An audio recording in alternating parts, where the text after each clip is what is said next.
Good morning বন্ধুরা, আশা করি সবাই ভালো আছো। আমিও ভালো আছি।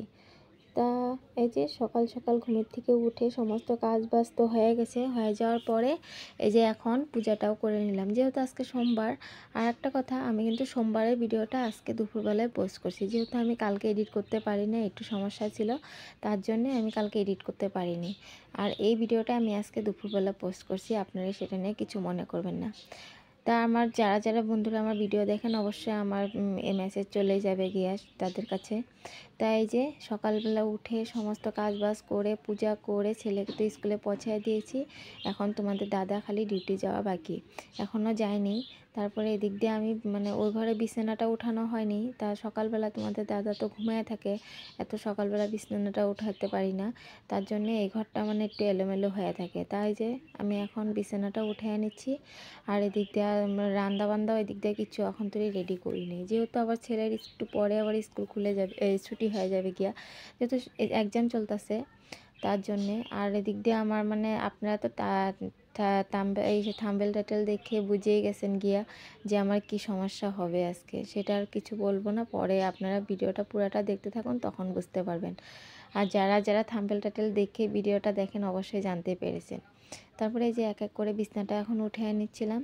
আর সত্যি কথা বলতে এই ঠান্ডার দিনটা যে কবে যাবে, এই কম্বল ভাঁজ কর, এটা ভাঁজ কর, ওটা অশান্তি লাগে। সত্যি কথা বলতে গরম দিনে কিন্তু এত একটা ইসে লাগে না, অনেকটা হালকা লাগে, বিছানাপাতি অনেকটা খোলামেলা থাকে, তার জন্যে বিছানাটা ভালো লাগে উঠে। তাই যে এখন এক এক করে কম্বলটাও ভাঁজ করে নিচ্ছি আর বিছানাটা পুরো গুছিয়ে নেব। আর এদিক দিয়ে তোমাদের দাদা ভাই বাজার থেকে মাছ নিয়ে আসছে, সেগুলোও ধুবো, মাছগুলো ধোয়া হয়নি এখনও। তা ভাবছি এইটা আগে বিছনাটা উঠায় নিয়ে তারপরে মাছের দিকে যাব। এখন আর মাছের দিকে যাব না, যেহেতু এইগুলা কাজ করে নেওয়ার পরে রান্নাঘরে গেলে একটা নিজের ভালো লাগে। তারপরে এই যে বিছানাটা উঠায় নিয়ে তারপরে এখন রান্নাঘরে চলে যাব। তারপরে এই যে আমাকে সোমা মণ্ডল আগের ভিডিওতে আমাকে কমেন্ট করেছিল, খুব ভালো লাগলো। থ্যাংক ইউ দিদিভাই, তুমি আমার রোজ দিনে আমার ভিডিও দেখে এত সুন্দর সুন্দর কমেন্ট করার জন্য অসংখ্য ধন্যবাদ। এভাবে আমার পাশে থাকবে আর তোমরাও ভালো থাকবে। তারপরে আর একটা দিদিভাই আমাকে লিখেছিল, সেটা আমার মাছের ডিমের ভিডিওটা ছিল, সেই ভিডিওটাতে লিখেছিল মাছের ডিমে চলে গেলাম, কিন্তু ভিডিওটা আমি পরে কমেন্টটা আমি পরে দেখেছি, সেটা আমি আজকে আপনাদের কাছে শেয়ার করলাম, সেটা নিয়ে আপনারা কিছু মনে করবেন না। কিন্তু আমি সত্যি কথা বলতে আমি সবের কমেন্টই দেখি, সবের কমেন্টের কিন্তু রিপ্লাই দেওয়ার চেষ্টা করব, কিন্তু সেটা আপনারা ভাববেন না যে আমাদের কমেন্টের কেন রিপ্লাই দেয় না, কিন্তু আমি সবের কমেন্টেরই রিপ্লাই দেওয়ার চেষ্টা করি, কিন্তু সবের তো আর দিয়ে পারা হয় না, তার জন্য সেটা নিয়ে আপনারা কিছু মনে করবেন না। তারপরে এই যে এক এক করে মাছগুলো তো সব নুন হলুদ মেখে রেখে দিয়েছিলাম, আর গতকাল ভাত ভাজি ছিল, সেটা গরম করে রেখে দিলাম। তা ভাত ফেলেতে খারাপ লাগে, তার জন্য ভাবছি না, ভাতটা গরম করে রেখে দিই, পরে যদি খিদা পায় আমি লাগে কিছু একটা দিয়ে খেয়ে নেব। আর ছেলেকে যেহেতু দিব না বাসি ভাত, আর তার জন্য আমি খেয়ে নেব। আর এদিক দিয়ে তেলটা বাড়ন্ত ছিল, তার জন্য তেলটা একটু ঢেলে নিলাম। তাই এদিক দিয়ে মাছ ভাজতে ভাজতে ভাবছি যে আমি আর অন্য যে কাজ থাকে সেগুলো করে নেব। আর আপনাদের তো আমি বলেছিলাম আমি এদিক দিয়ে রান্নাও করতে থাকি, আমি অন্য কাজও করতে থাকি, কেন কি আমি শুধু রান্না করে লেগে থাকি না, কেন রান্না হতে হতে কিন্তু আমার অনেকটা কাজ, যদি টুকিনাকি কাজ কিন্তু অনেকটা থাকে, সেগুলো আমি করে নিই, কেন কি একদিকে রান্নার মধ্যে থেকে গেলে কিন্তু ওগুলা কাজ কিন্তু রয়ে যায়, তার জন্য আমি রাঁধতেও থাকি, কাজও করতে থাকি। আপনারা যারা আমার ব্লগ দেখেন অবশ্যই দেখতে পারবেন যে আমি কীরকমভাবে কাজ করি। তাই এদিক দিয়ে মাছগুলো হালকা ভাজে নিব আজকে, বেশি আর কড়া ভাজবো না, যেহেতু ইলিশ মাছ ছোটো ইলিশ নিয়ে আসা হয়েছিল, সেটাই ভাবছি হালকা ইসে করবো। তা আমাদের বেগুন ছিল না, তা অর্ধেকটা বেগুন ছিল, আলু দিয়ে বেগুন দিয়ে ভাবছি সেটাই ঝোল করব। আর দেখি কী রান্না যায়, দেখা যাক, এখনও বলতে পারি না কী রানবো।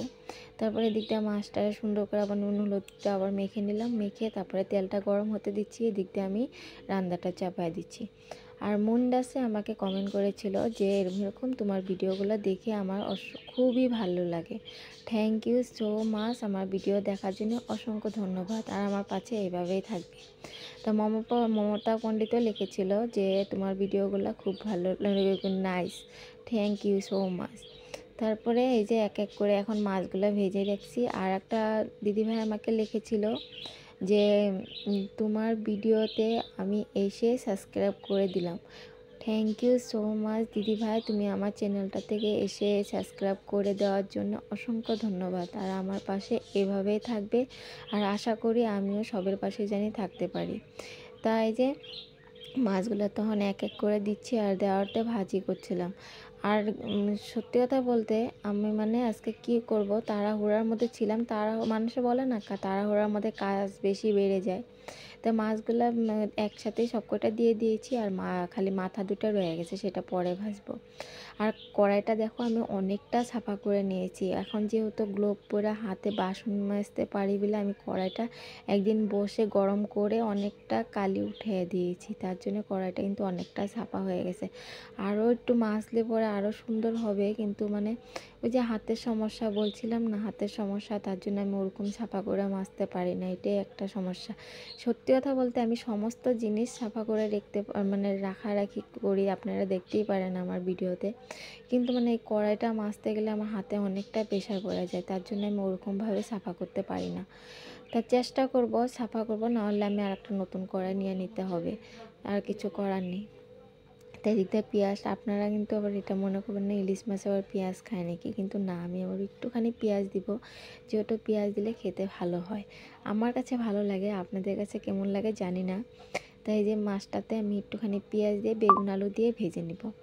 তাই যে মাছগুলো এক এক করে ভাজছিলাম, তার মধ্যে মশলাটাও কষায় দেওয়ার সাথে সাথে একটুক্ষণ পরে আমার গুড নিউজ শুনতে পারবেন যে কি হয়েছে। আর যারা যারা থাম্বনেল টাইটেল দেখেছেন অবশ্যই জানতেই পারবেন।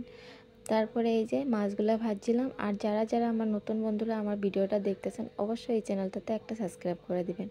আর এই যে আমার রাঁধতে রাঁধতে অর্ধেক রান্নার মধ্যে আমার গ্যাস গেছে শেষ হয়ে, সঙ্গে সঙ্গে তোমাদের দাদাকে ফোন করেছি, আমার স্কুল যেতে হবে, তুমি জলদি জলদি এসে আমাকে গ্যাস ভরা দাও। আর প্রতিবারই আমার গ্যাস কিন্তু ভরানো হয়, থাকে দুইটা, কিন্তু এবার মানে কী হবো, মানে বলে না যে সময় খারাপ হলে সব দিকে খারাপ হয়ে যায়, এবার ভরানো হয়নি, তার জন্য ওই যে আমার গ্যাসটা এবার ভরানো হয়নি। তার ছেলেকে আনার জন্য আমি স্কুলে চলে গেলাম গিয়া।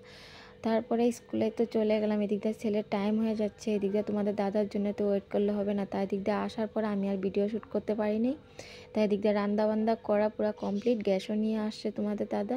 আর কি কি রান্না করলাম সেটাই শেয়ার করব। এই যে লাল লাল মাছের ঝোল, আর কেমন হয়েছে অবশ্যই কমেন্টে জানাবে কিন্তু। এই যে লাল, আর ওই যে একটুখানি বড়া ছিল, বড়াটা করে নিলাম। গতকালকে একটু চাউলের গুঁড়ি ছিল, সেটা দিয়ে করে নিছি। আর এই যে একটু রয়ে গেছে, এটা পরে করে নেব। আর এখানে টমেটো চাটনি অল্প একটু রয়ে গেছে। আর এইখানটা ওই যে মাছের তেলটা একটু রেখে দিয়েছিলাম ভাজি করে। তার বেশি ভিডিওটা বড় করলাম না, আজকের মতন ভিডিওটা তাহলে এটুকুই রাখলাম। সবাই ভালো থাকবেন, সুস্থ থাকবেন, আবার পরবর্তীতে আর একটা নতুন ভিডিও নিয়ে আসবো। আর যারা যারা আমার নতুন বন্ধুরা আমার চ্যানেলটাতে এসেছেন অবশ্যই এই চ্যানেলটাতে সাবস্ক্রাইব করে দিতে পারেন। আর যদি ভালো লেগে থাকে একটা লাইক কমেন্ট শেয়ার করে দিবেন। ঠিক আছে, তাহলে আজকের জন্য এটুকুই, সবাই ভালো থাকবেন। তাই এই যে তোমাদের দাদা এখন খেয়ে দিয়ে চলে গেল।